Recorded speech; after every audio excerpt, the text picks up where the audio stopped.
Hello friends, I'm Dr. Diksha Dikshit, a Delhi-based cosmetic surgeon and director and co-founder of the Sculptor Clinic at New Delhi. Today I'll be speaking about anti-wrinkle treatment. We all know the various anti-wrinkle treatments that are available in market such as Botox and fillers, but there are many clients which come to us and ask us what these treatments are about, how do we proceed about it, and what are the side effects, what are its various long-term effects and its post-procedure recovery. So today I'll be discussing about one such anti-wrinkle treatment, that is Botox.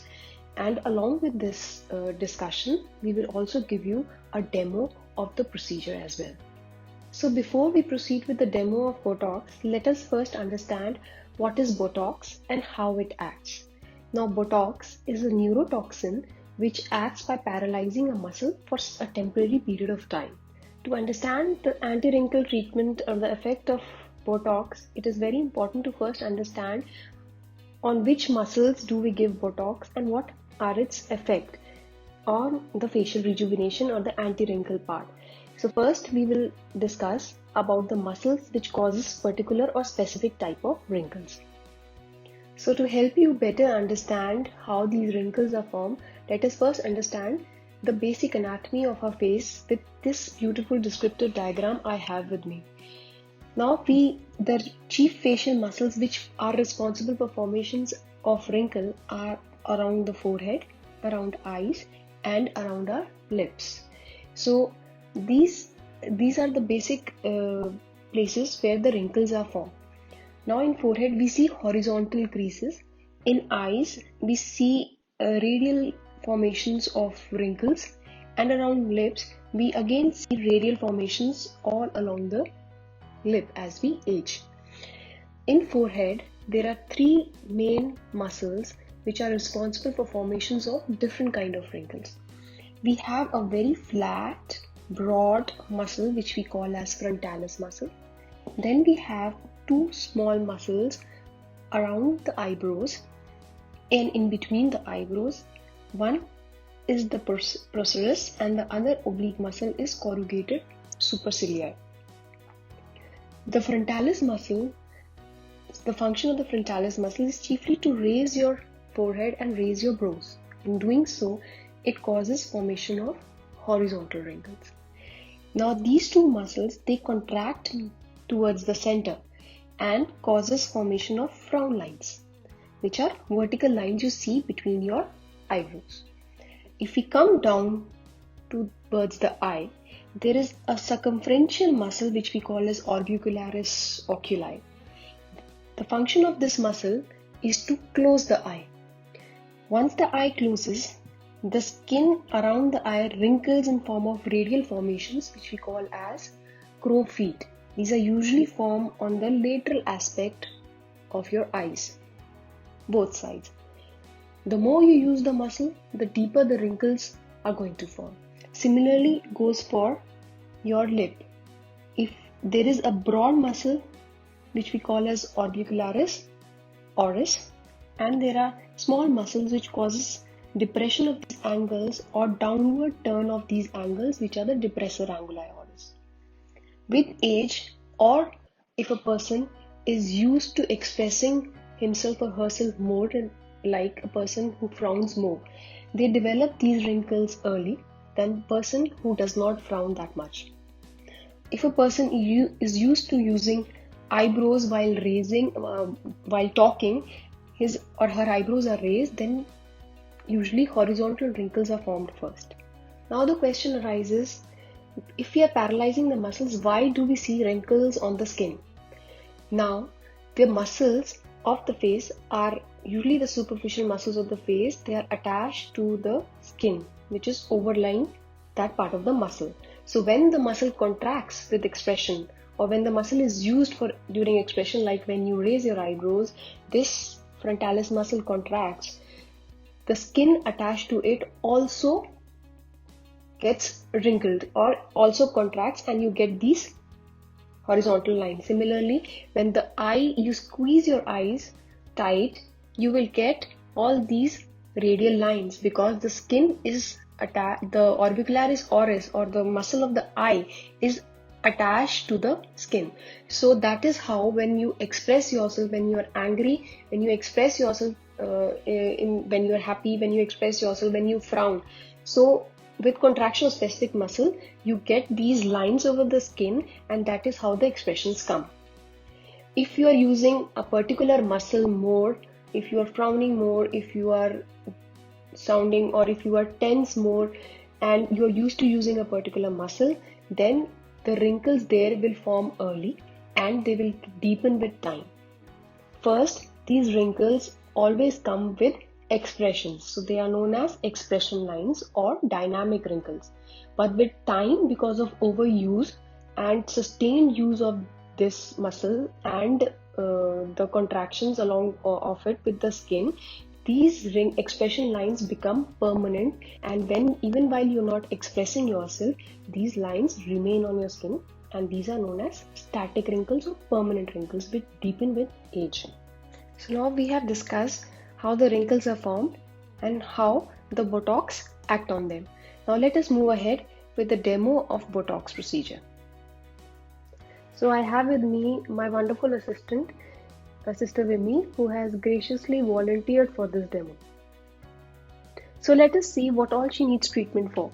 First, yes, of course, she has static wrinkles. You can see the wrinkles that even when she's not expressing, and she has these horizontal lines, horizontal wrinkles. And yes, she has very fine wrinkles around her eyes and downward turn of the lip, which are on initial stages. Apart from this, yes, for general rejuvenation, she needs peels or any other devices which may lead to lessening of its varied pigmentation and improvement of the skin texture. We'll first concentrate on the wrinkles part. We can see the static wrinkles. Now we will see how the dynamic wrinkles or the expression line appears. Sister Vimy, please can you raise your eyebrows? So you can see that these lines have deepened, and she has forehead wrinkles chiefly on the upper side. Relax. Sister Vimy, can you frown for us? This is the development of vertical lines or the frown lines. Relax. Can you squeeze your eyes for me, please? Hard. Yes, you can see these radial lines which have deepened. These are the crow feet. So we will work on her static lines and her expression lines.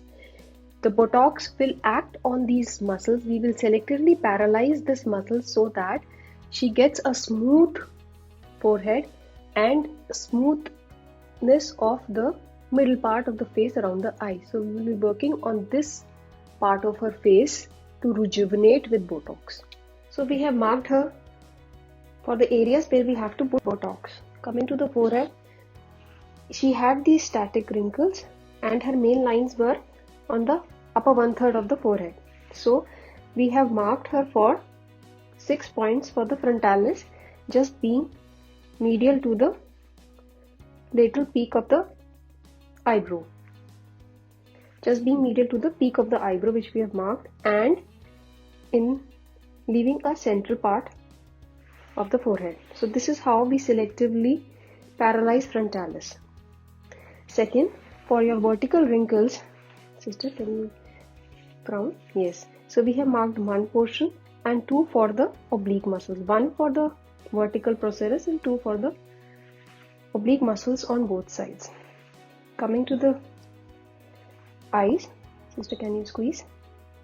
We have marked the lateral orbital margin, and we usually are 1 to 1.5 centimeter away where you get these wrinkles.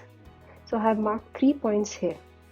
Similarly, I have marked the lateral orbital margin, and approximately 1 to 1.5 centimeters away from it, we have marked 3 points with a distance of 1 finger breadth or more between the points.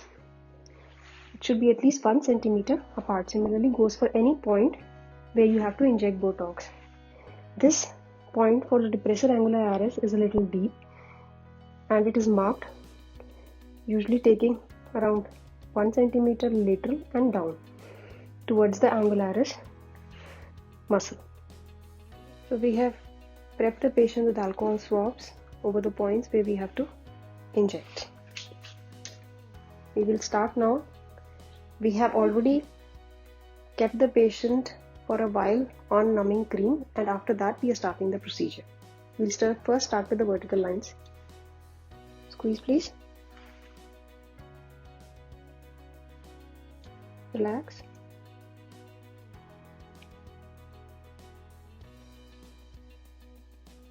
We have completed the 5 points of vertical frown lines. Now we will cover the horizontal lines for frontalis muscles.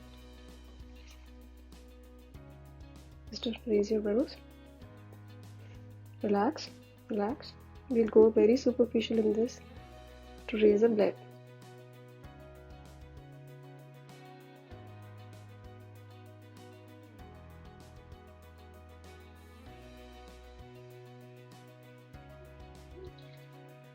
We are starting with the eyes now.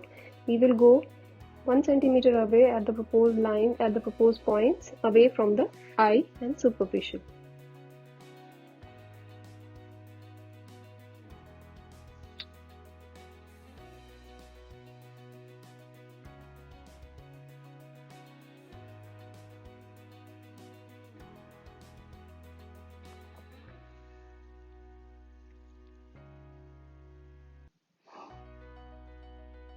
We are through with the procedure. After numbing, the procedure is about 5 to 10 minutes and it's an office day procedure. Patient can go after the procedure directly. Now, what are the post-procedure instructions patient has to follow? We usually tell people to remain vertical or stay upright for 4 hours post-procedure. They should not lie flat or forward bent for 4 hours post-procedure for the Botox neurotoxin to get fixed to the muscle. Then they should not rub that area very vigorously, but gently use soap and water whenever they have to use it, and they have to slightly exercise the muscles gently wherever we have put Botox for the Botox to spread in the muscles.